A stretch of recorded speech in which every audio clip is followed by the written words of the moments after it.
All right, everyone. Welcome once again to the Faces of Business. I'm your host, Damon Pistolka, and I am really excited for today because with me, I've got Mike ONeill from Bench Builders. We're going to be talking today about solving people challenges to enable growth. Mike, thanks for being here today. This is something I've been looking forward to. Thank you, Damon. All right. All right. Well, Mike, let's start back a ways. You've had a great career and before Bench Builders. Well, tell us something about some of your background, how you got into what you're doing today, and we'll go from there. Sure. Right out of college, I wanted to go work for a company that my professor consulted with. And he kind of convinced me, Mike, you ought to go into HR. And I didn't even know what HR was. And through his effort, I went through an assessment center. And lo and behold, I was offered a job in HR. And what did I know about employment? But they made me the employment center manager responsible for hiring hundreds of new employees every year. So I just jumped right in and Wow. kind of learned as I go. But for those who don't know about HR has kind of really exploded in terms of what you can do in HR. And as Mm-hmm. small companies grow, those in HR get a chance to do different things. And so I had the good fortune to sit in pretty much all of the seats. I went to work for a small company that grew and kept growing. And so I kind of got a taste of what fast growth looks like. I also got a taste for what it takes to grow both organically and through acquisitions. So I was kind of on the side, largely acquiring. And the company that I went to work for had roughly 2,000 employees when I started. And when I left, there was tens of thousands of employees. The team I Wow. managed supported about 12,000 employees. So I went to work for a small company, grew fast, learned a lot, and it kind of just gave me a bug for wanting to help smaller companies struggling with the same issues, but don't have the luxury of an HR department per se, or if they have one, it's small. Yeah. Yeah, that's cool.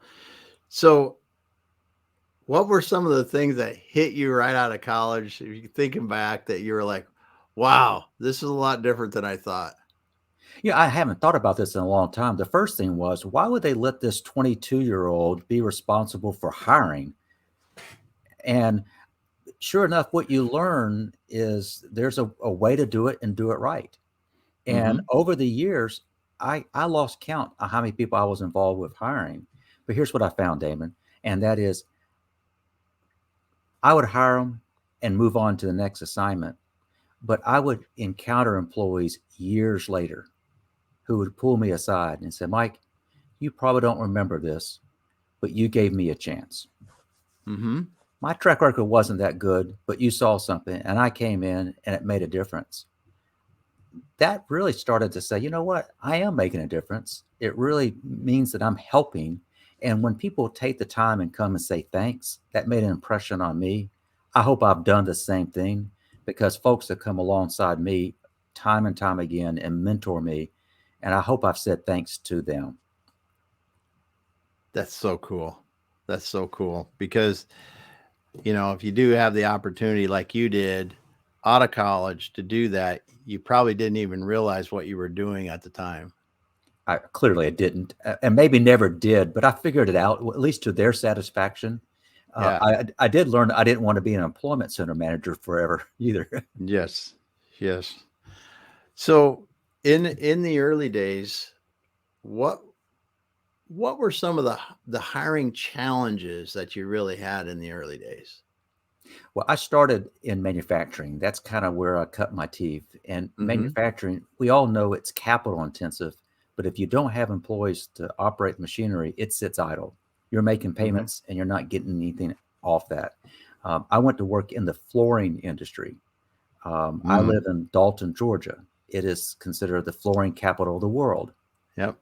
And so, what I learned early on is that we were hiring and we were growing faster than anybody else. And what I learned is you have to be willing to take a chance. with folks. That's the only way we could staff our operation. So we tried things that others were not willing to try.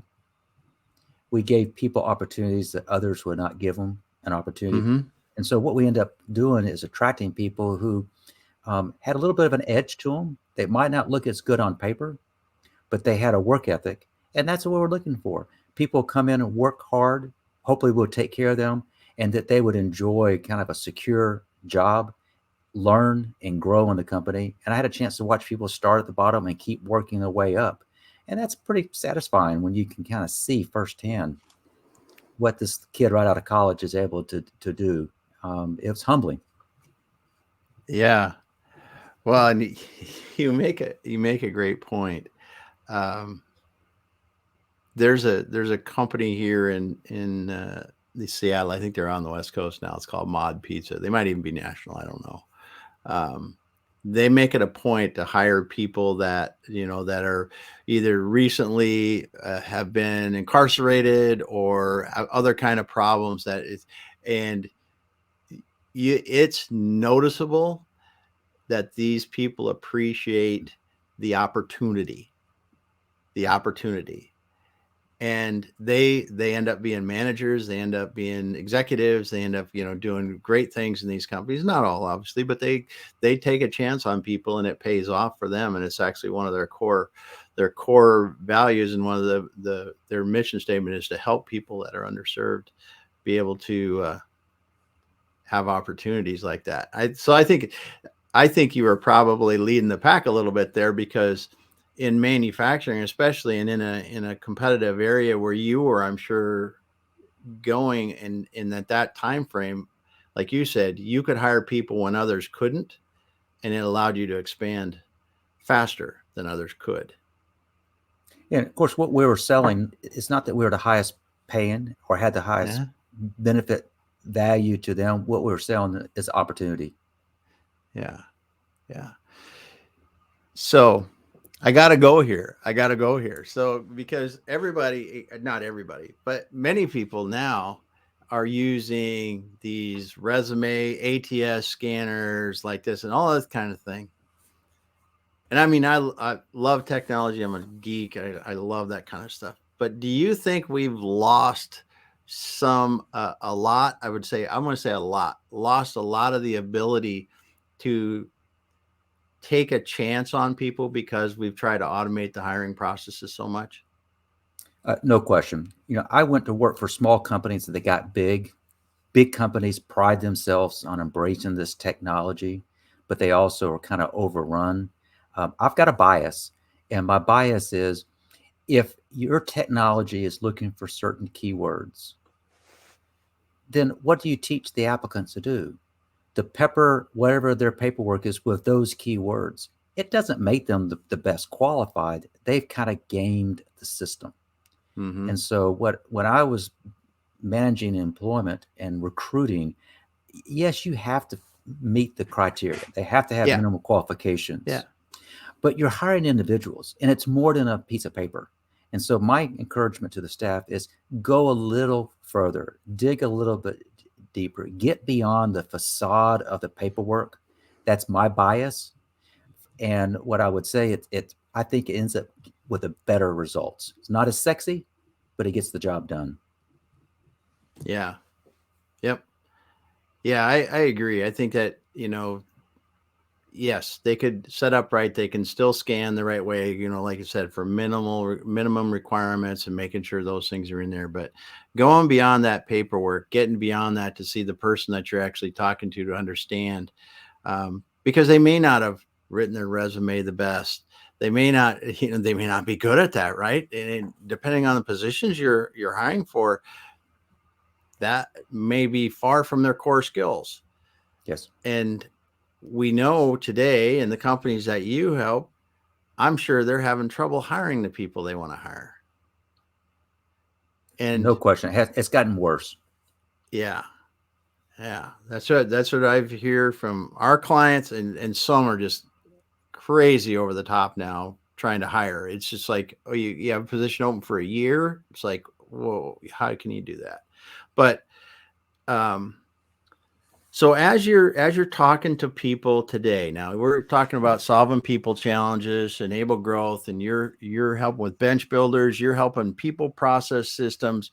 What are some of the common things that you see that are a challenge now that were not a challenge 5 years ago? It's kind of interesting as I step back and look. The challenges that I guess I'm dealing with are somewhat the same. Then let me explain. When I was working in larger organizations, there was a person who had responsibilities, and there were a bunch of specialists. I work primarily with small, mid-sized businesses. I'm working with business owners. I'm Mm-hmm. working with key leaders. And what I'm finding is they have responsibility for everything. Mm-hmm. And when you step back and you get responsibility for everything, what I hear time and time again is, if it wasn't for the people, I would love doing what I'm doing. It's those people problems that seem to be the most irritating. And more often than not, the reason why they're experiencing the people problems is because they're promoting from within. That's good. But they're promoting people because they have good technical skills, but they never taught them how to manage others.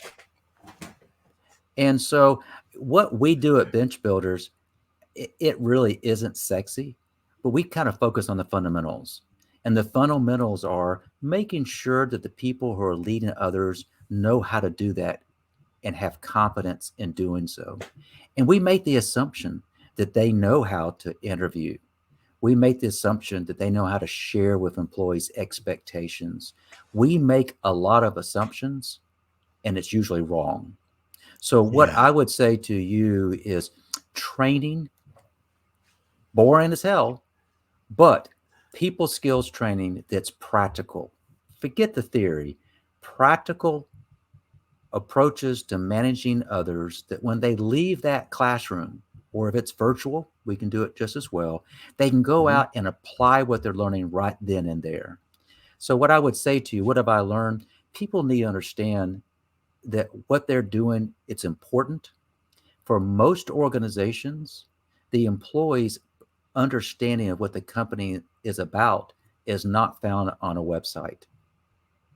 It's not found on anything other than the person who's managing them day in and day out.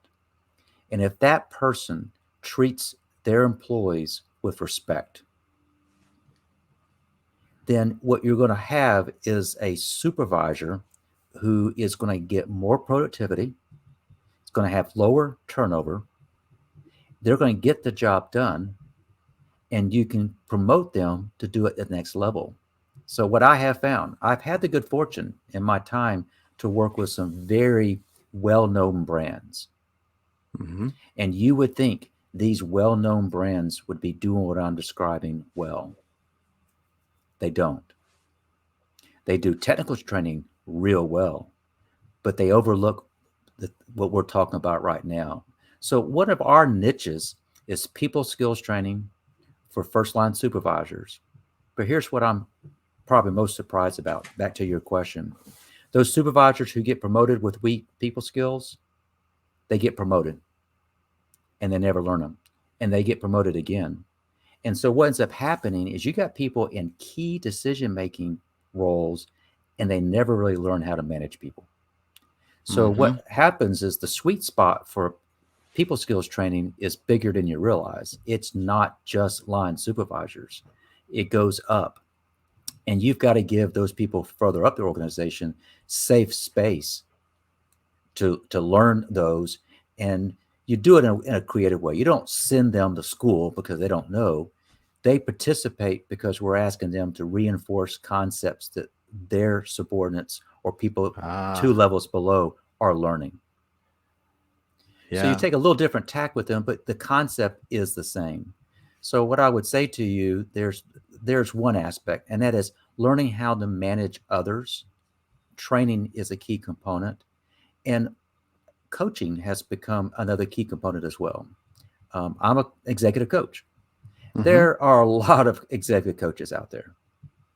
My approach to coaching, what we do with coaching, is very much like we do from a training standpoint. It's practical, it's client centered.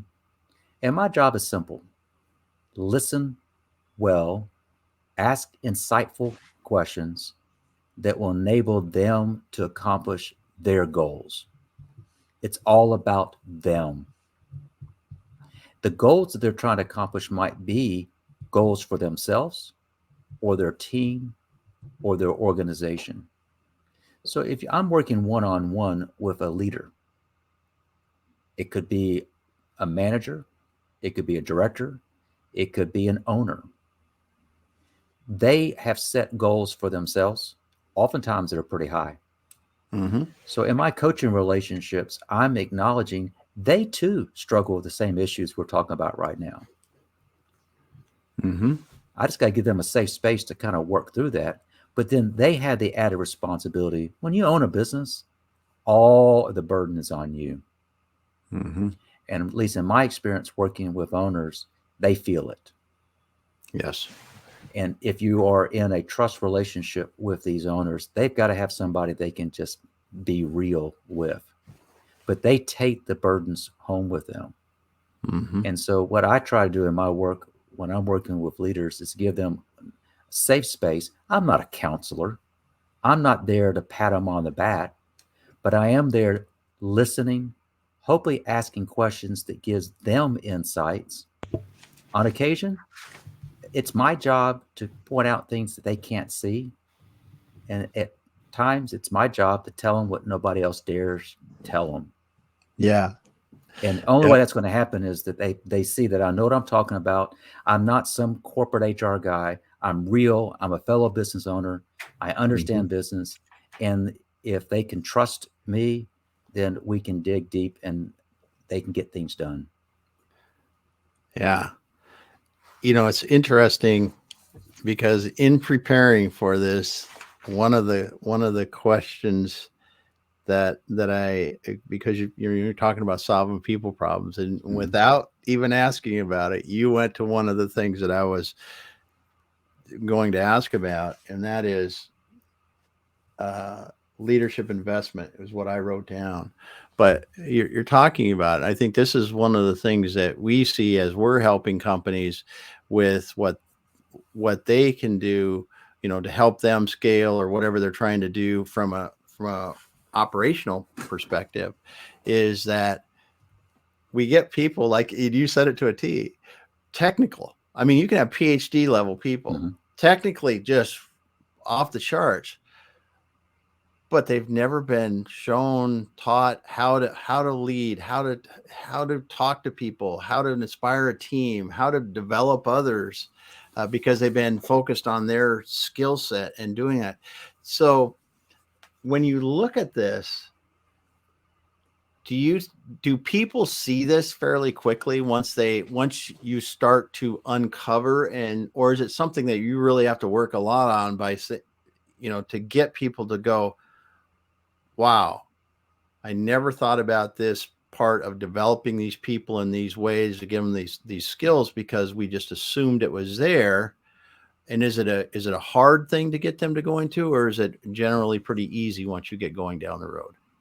It's kind of interesting, Damon, how we begin working with a client would vary. I've yet to find a company that does the people skills training well. So we got a huge sweet spot. We can help a lot of companies with that because a lot of companies struggle with that. We may begin working with a company because they realize we need to do a better job training our line supervisors. What we would typically do, to answer your question, is we would start working with those line supervisors. But over time, those line supervisors go out and do their job better. And all of a sudden, their boss want to know what's going on. Yeah. And so what happens is that we involve more, but it just kind of happens over time. We work with small companies that usually have small, overstretched HR departments. So we'll come alongside HR to kind of help them be more effective. And that could look a variety of ways. They're struggling with certain issues. We come alongside, help them with that. So it could be a consulting hat I'm wearing. We've talked about training, we've talked about consulting, and we've talked a little bit about coaching. Something that's kind of something that I have been doing a lot more of recently is because when you're talking about a leadership team, oftentimes they get so mired down in the day to day, they really Mhm. aren't operating off a plan. And Wow. so I've kind of developed a knack of bringing leadership teams together to help them gain clarity. Who are we? What are we trying to accomplish? What differentiates us from our competition? And how do we do something about that to develop a plan that we can execute on? And everybody in the room has a role to play in that. So, Mhm. what has kind of happened over the years is I don't know which of those scenarios might be where I begin working with a client, Mhm. but it could result in the leader saying, you know what? And I've had this happen lots. The key leader will say, you know, Mike, you've kind of you've got your finger on us. You know us. I know you've helped us. Do you think you could help me be a more effective leader? You can't go sell coaching. Who wakes up in the morning and say, I want to coach? They Yeah. wake up in the morning because they've tossed and turned because something's kept them up at night. And Mhm. what they're looking for are solutions. I'm not walking in there with all the answers. I've got great questions, but they know the answers. My job is to help them kind of understand those and act on them. Yeah. Yeah. That's awesome. Well, I want to stop for just a second, Mike, because I apologize because we got tons of comments here. I don't know who this was, but they talked about Mod Pizza. We got Matt Haney stopping by. Love discussions. He's talking about going on paper, would not check out. Love to dig a little deeper. Awesome. Matt helps build executive teams for owners that are getting ready to exit or scaling their businesses. So it's good stuff there. Um, Hiring individuals is more than a piece of paper. Omobolaji. I'm Easy trying for it, you. trying it. I always try. Sorry if I butchered your name, but I wanted to give it a good try. Then we got someone else just saying it's fantastic topic. Awesome. Glad you're enjoying it. We have Grace. She's dropped a couple comments. She's talking about practical approach, treat employees with respect. Yes. All good. All good. Practical client centered approach. He talked about that. Let's see who else we got. Marcello. Hey, Marcello's team live. He's coming in from Atlanta. Well, you're pretty close to him, Mike and I am. I'm Chattanooga just there. north of you, Marcel. Yeah. Yep. And we had Bonnie stop by. I think Bonnie stopped by. Marcello's saying hello there. And we got a last comment here right now. It's your responsibility to work on the business, not just in the business. Though that is the age old thing that we all see, isn't it? Because we start the business because we're technically good at something. We don't think about the fact that one day we're going to have to run that business and manage people and lead people and do all that. So, or lead people more than I don't even like using the word managing anymore because once you figure out that leading people is what you really need to do, that takes care of itself. So as you're working now, we've had some changes in the last few years, working and manufacturing and the whole, we were a lot of people were somewhat virtual, not virtual. Now we have people that are remote because honestly, it allows us to have more talent. What are some of the challenges you see people dealing with now because of the mixed environment and work environments or just the trying to manage all this? COVID has changed everything. It's not just the fact that we've got employees working remotely. I think expectations of employers have changed dramatically. And I'm seeing that with our clients. It's not just enough to say, oh, you can work remotely. The challenge today is creating a sense of belonging. You have to work that much harder. We literally have lost the equivalent of the water cooler. So much business gets done not Yeah. in the conference room, it's in the hallways, it's the sidebar conversations, it's the relationships that get built. And one of the challenges of a hybrid environment is how do you replicate that? It's Yeah. hard. It's very hard. So you've got that as an issue. Another issue I'm seeing, I suspect our viewers also do too, and that is people have gotten a taste of something different and they don't want to go back to the old way. And I'm not talking about just the commute. I'm talking about just the wasted time on meetings that need to be done.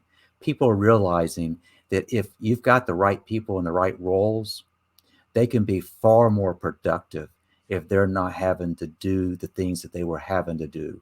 Go to senseless meetings, turn in senseless reports, let them do what really is the most value add that can put money on the bottom line, and be willing to cut a little more slack. We're no longer where you have to work within a certain time frame in the day. If they have work that's got to get done and you can measure it, why should it matter when it gets done? If it's good quality, it's timely, it's hitting the numbers that you need them to hit, cut some slack. If you're willing to do that, you're going to be able to attract and retain. We started this conversation about the hiring aspects. What I hear is kind of complaining, I can't find people. I can't find people. And my immediate response is, what are you doing to keep the people you already have?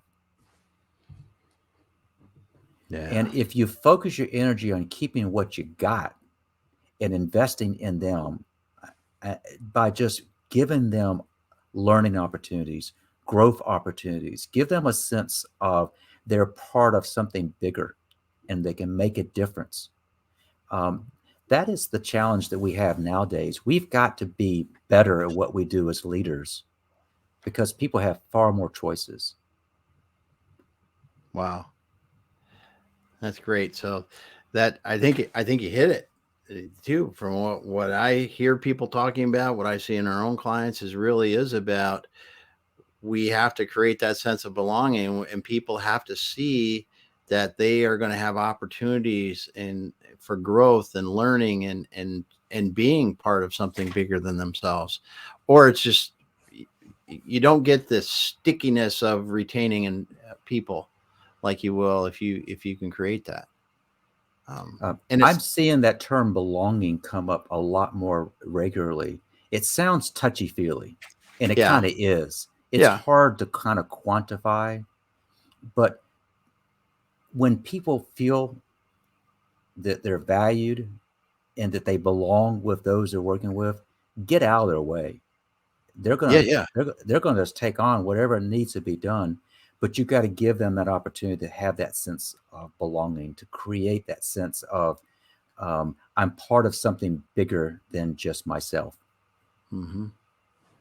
Yeah, and when you it's a great point because as leaders 10 years ago, we didn't have to do that nearly as much.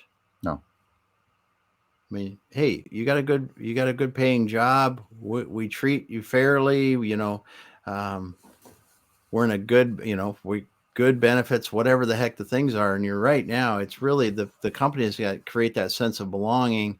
We're in this something bigger than ourselves. We're in this together, and we're doing good things. I mean, I think that's another thing, and I see too is that people want to know that they're having a positive effect on at least the outcomes they're trying to create. But may I share so something with you? I just something I've looked yeah, yeah. into recently, and that is, did you know that for the first time in history, we have up to 5 generations in the workplace? I read something about that, but that is now let's talk about that a little bit because that is the crazy.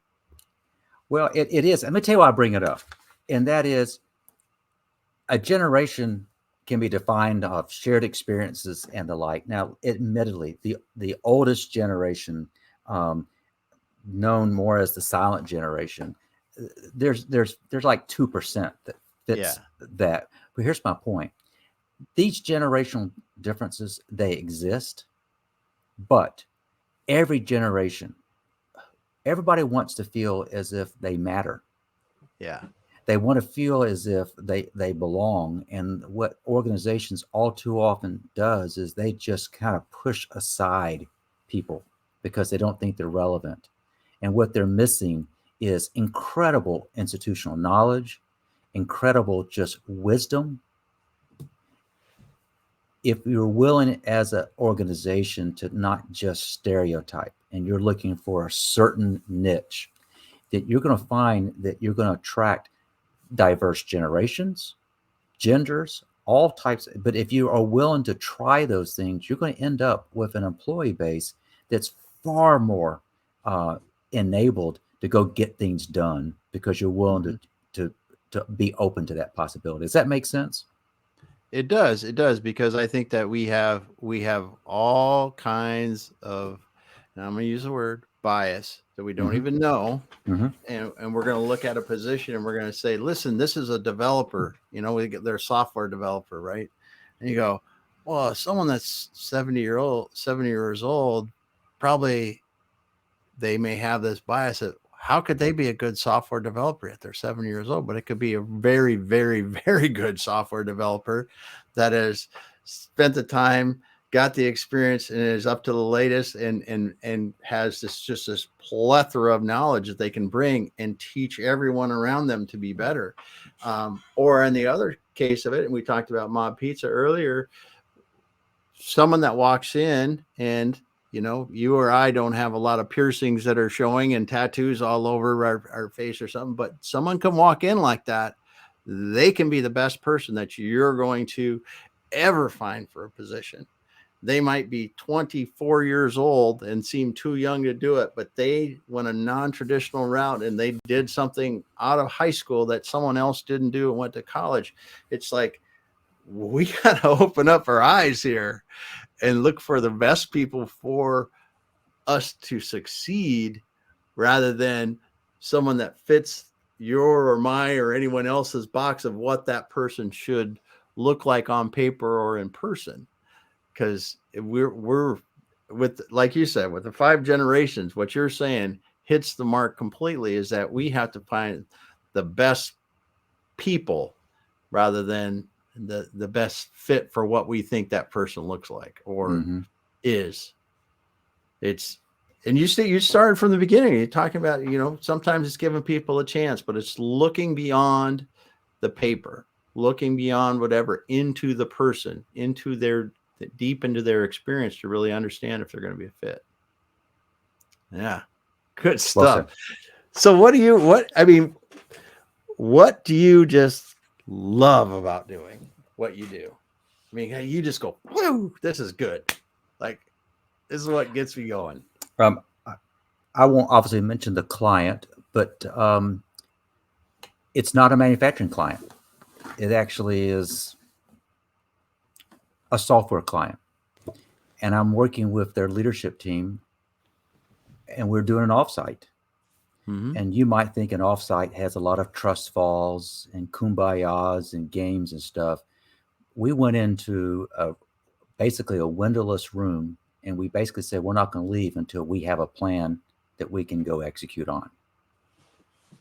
Nice. Now, we had a lot of work to do because this is a software company that's a marriage of two companies, very different cultures.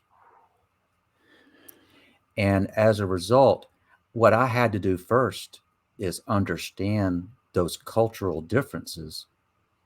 But we could spend time talking about those differences. We had to talk about those things that we have in common.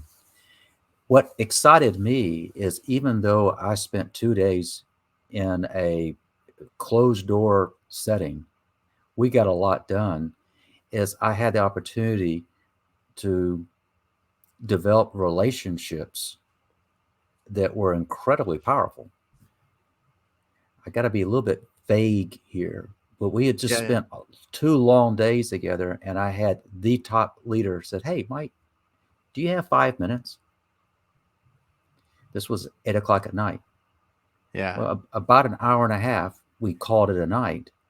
But here's what I found: even though we spent 2 days together in pretty intense, sleeves rolled up kind of work, this person who was in a key leadership role was acknowledging what anybody in a key leadership role has. It is hard. Yeah. And who do you turn to? I'm not a priest, I'm not a counselor, but if I earn this person's confidence because I knew what I'm talking about, not because I'm a software expert, but I'm a people expert. I'm an organizational expert. I'm good at helping them do what needs to be done. But to be able to have that type of conversation after 2 long days, it was Mm-hmm. gratifying because what that told me is not only was I viewed as someone who knew what I was talking about, but someone I could be trusted.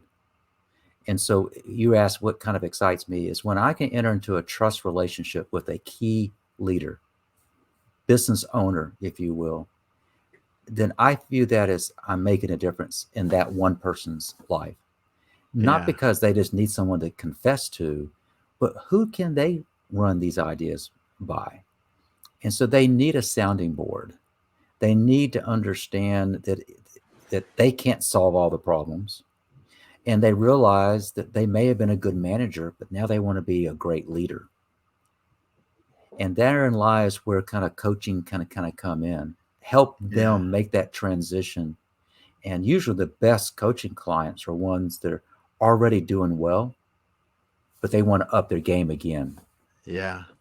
So what excites me, and I hope this is answering your question, what excites me is when I win the trust of key decision makers who are willing to be vulnerable, who are willing to try things that takes them out of their comfort zone. But when they do, it makes all the difference because we learn in those experiences. And so at my point in what I'm doing, that's probably the most gratifying thing I get a chance to do. I work with groups in a facilitation role. I love watching the light bulbs go off, Mm-hmm. but when I'm able to work one on one with a leader and the light bulb not only goes off, but they begin executing more effectively. They begin to realize, I did start this business for a purpose. I'm beginning to have fun again. And the reason why they can begin to have fun again is they've begun to develop the organization to take some of that off them. Yep. Yep. I'm agreeing with you. I'm just saying amen, man, because it's when people when executives kind of when the leadership light bulb goes off, and I'd probably describe it not, it's a great feeling because you really understand how empowering others allows you to see them grow and you're growing in the process. So you don't have to worry about your growth because you're helping the people that you're leading get better and develop and do great things, and you're growing in the process. And when that clicks in, it's so powerful because, like you said, it changes that leader's mindset in what they're supposed to be doing, right? It's like I'm supposed to be helping my people be better, whether it's the things you're talking about with training or it's all the kinds of things that we have to do. And that's awesome when you see that happen. It's a powerful thing because they can have fun. Maybe this is not something I should say, but I came up through HR before it was even called HR. It Yeah. was personnel. Yeah. And in my experience, HR doesn't really enjoy the best reputation Oh yeah. because what comes out of HR's mouth, and I hope I don't offend somebody watching right now, usually they're telling a leader why they can't do something. Yes. When I Yes. was leading HR, we just turned that on the head. Let's find a way to say yes. Mm-hmm. But what that meant is you had to understand the business. And so I'm a little bit different in that I'm an HR person who first understands business. I understand the drivers of business. And when you can relate to a leader and use language that resonates with them, and it's profit shouldn't be a nasty word. Why are you in Nope. business? Generate a profit. But you can generate a profit and do right by your employees, do right by the organization. You can do those things. Don't just give away the store. But what I would hope you're picking up on this is that when people begin to see, all right, he gets us, he kind of gets me, that part is what's probably most enjoyable of what I get a chance to do. Rather than working for one company that signs my paycheck, I get to Mm-hmm. work with multiple companies. And see all kinds of settings And so that's very gratifying. You were asking earlier what turns me on. It's just to be able to help individuals, help organizations in meaningful ways. Yeah, that's awesome. That's awesome. Well, Mike, it's been a pleasure having you today and talking about these challenges and some of the things that you see and some of the things that you're helping people do with your practical people skills training, helping leaders with the coaching so they can begin to see how this is how they can change what they're doing to help others. And you know, any last thoughts that you would like to leave people with today?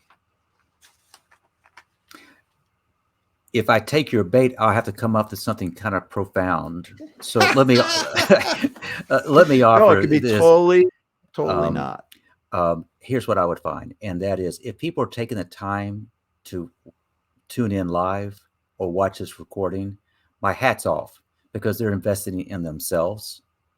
And when people are willing to take the time and invest in themselves, it shows in how they are going to be more effective as leaders. And so, as a person who coaches, I too have a coach. If you're not willing to continue to learn and grow, you're going to stagnate. So my hat's off to the people who watch this episode, who tune in regularly, because it says that they're yearning. And so what I would say is keep yearning, keep growing. If I could be of any help, let me know. I'd be delighted to try to see if I can. Awesome, Mike. Awesome, Mike. So, Mike, what's the best way for people to get a hold of you? Probably two ways. The name of my business is Bench Builders. So you go to bench-builders.com, bench-builders.com, and you can read about what we do, how we help. You could click, hey, schedule a call. I'd love just to get on a call just to meet people. So that would be one way. I'm very active on LinkedIn. I love meeting people on LinkedIn. So Mike ONeill, ONeill. Reach out. Let's connect. If it makes sense, let's jump on a call and explore. Very cool. How can I help? Not necessarily hitting them up for business, but we're helping each other out. It all comes around.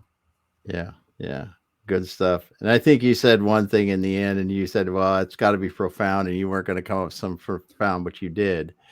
You know, it's invest in. You're talking about people investing in themselves, Yes. and I think that is when leaders understand or people understand the returns of investing in themselves to become better. It is quite a thing to see. It's Yes. quite a thing to see. Well, Mike, thanks for being here today. I wanted to also thank the guests. I mean, we had Sophie showed up. I don't know if we got you on before, but she's talking about focus on well-being and mental health awareness. That's awesome. Grace, you got some more awesome comments in there. Thanks. And that is right. Better than being a good manager is being a great leader. 100%. So thanks everyone for being here. Thanks, Mike, for being here today. Really appreciate it. And we'll be back again next week. My pleasure. Just hang out for a moment, Mike.